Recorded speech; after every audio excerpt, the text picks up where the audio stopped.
Yeah. This one is something to get excited about, but not in a good way. You're not going to like this at all. So the most common pistol in the world could be banned by California. But remember, they keep telling us, oh, they're not coming after your gun. You're just a bunch of extremist Second Amendment people. But in this way, they are absolutely coming after our guns.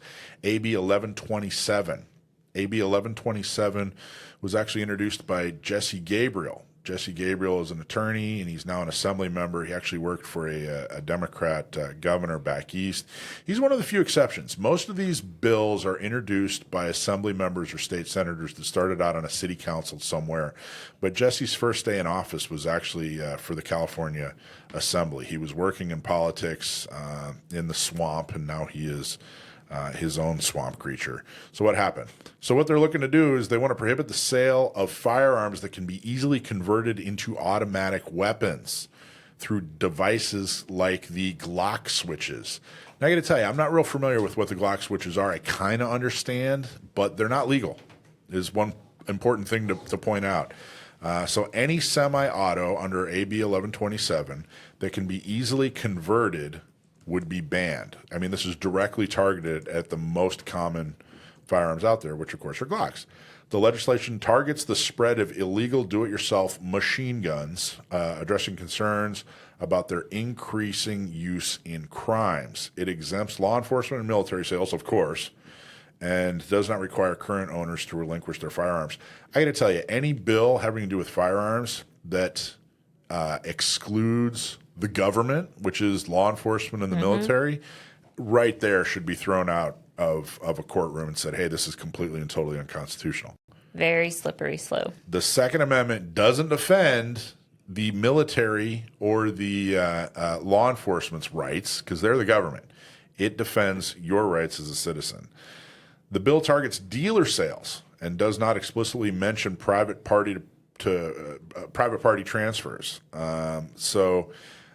If you have a Glock, it won't ban the possession of it, and you can actually still do sales. Now, we just got rid of a black market, or we're in this process of getting rid of a black market, as far as kind of a white black market. You know, it's or like maybe a gray market is what it should be called, where certain people could buy and sell certain types of Glocks, for example.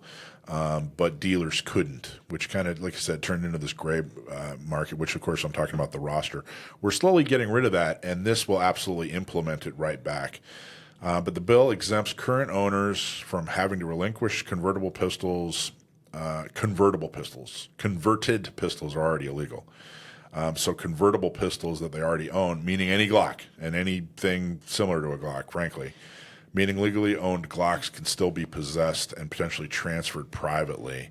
The bill's already passed the Assembly Judiciary Committee and was re-referred to the Committee on Public Safety this month, so it is moving its way through.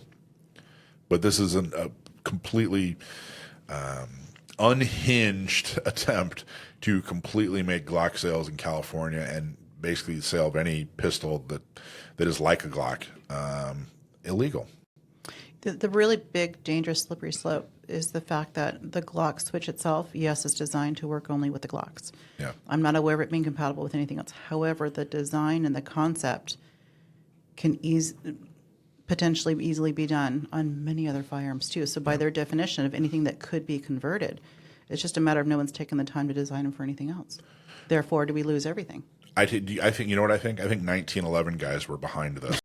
I think this is their final revenge. Revolvers. You know, guys that love 1911s and hate Glocks. Yeah, revolver guys. Right. They're like, you know what? Here's how we're going to get them. The thing that pains me about legislation like this is that there are already laws on the books that are not being enforced about this type of thing. This law is not saying, if you're caught with the regular Glock and the Glock switch in your possession, because we know that you were probably going to try to put them together, we're going to charge you with this. It's not saying that at all. It's saying even if you don't have any modifications made to your Glock, even if you don't have any illegal parts, with you or in your possession. We're going to say just because you have the Glock, we're now putting the intent on you. The intent just by owning this legal, normal, semi-automatic handgun is that you could potentially intend to do this illegal thing with it. So we're going to punish the intent of a thing you haven't even done, and we can't read your mind, so we don't even know that you were planning on doing that. That is so crazy to me, that they're trying to read people's minds, or they're putting criminal intent on legal action that, I mean, how many Glocks exist in California? That probably, I don't know, I'm going to make up a number, hundreds of thousands of Glocks are in you know, right? What did you say? Hundreds of thousands of Glocks probably exist in California. Millions. Maybe millions, right? So you're going to make this item illegal. And it doesn't really, the bill doesn't get into what this would mean, like would we have to turn them in, or it doesn't really specify that because it's talking about dealer sales. But potentially limiting one of the most popular handguns in the state, all because there's a possibility that you may have the intent to do something illegal in the future that you haven't done yet. What? Well, so you know what this is reminiscent of? You know, when they being California and some local municipalities implemented restrictions against home manufactured firearms, Right, and right. started calling these kits, ghost gun kits or whatever. Ghost guns. And there was pushback. Again, FPC said, "Hey, we're going to stand up for this," and we've been a plaintiff on some of those lawsuits, which is the right thing to do. There was even a percentage of gun owners, or maybe people that are philosophically normally on our side, who said, "Well, wait a minute, why are we fighting for ghost guns? Like, I'm okay with guns being serialized or whatever." This is that slippery slope that we're talking about. I mean, really what they're saying is, hey, you have the raw materials to manufacture something that is illegal. And so not only are we going to make the thing that could be manufactured illegal, and we're going to make the manufacturing of it illegal, we're also going to make the materials in order to even get there illegal, even though those materials have a legitimate legal use and are probably, oh, by the way, protected by the Second Amendment. Well, and how big of a problem is this? Like the bill mentioned that the crimes are increasing in number with these converted Glocks or something like that. Well, why are those crimes increasing in number? Is it because these people are felons that are caught in possession and aren't put in prison for a long time? Are they repeat offenders?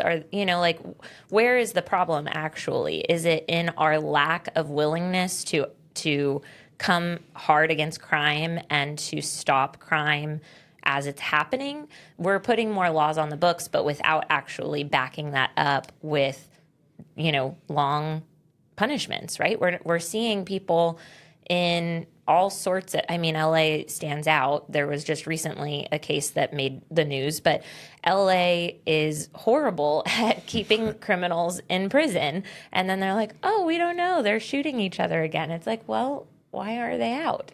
How did they get out? I'll be the first to admit that there are problems with freedom. And I, every single day, choose messy freedom over, tyranny every single time. So I get it, but this is our right to keep and bear arms, and this is such an extreme infringement. The inability to sell the most popular, widely used self-defense tool in the nation, it just doesn't get any more extreme than this. So that is AB 1127. Of course, write, call, email. Let your assembly member know, let your state senator know. But again, get involved. Get involved in the Second Amendment organizations that are going to fight this, that continue to fight this, and that get the right people elected and file the lawsuits and do all the things. So, do we know anything more about Jesse Gabriel and his history? I don't know a whole lot. All I know is that, like I said, he worked for a governor, a Democratic governor back east. He came to he's from Berkeley. That shouldn't surprise anybody. That's all I really know. He seems to kind of toe the far left wing line, and he definitely with this assembly bill definitely falls right in line with some of the most extreme anti-gun views that I could even think of. Using his same logic, I think we need to get rid of cold medicine. Yeah, that can be used to make meth. Yep. Right. So yeah, get out there, write your assembly, people. Yeah, get rid of Do it. vehicles because they can be used in DUIs. Right, that's true. That's it. Right. Well, there you go.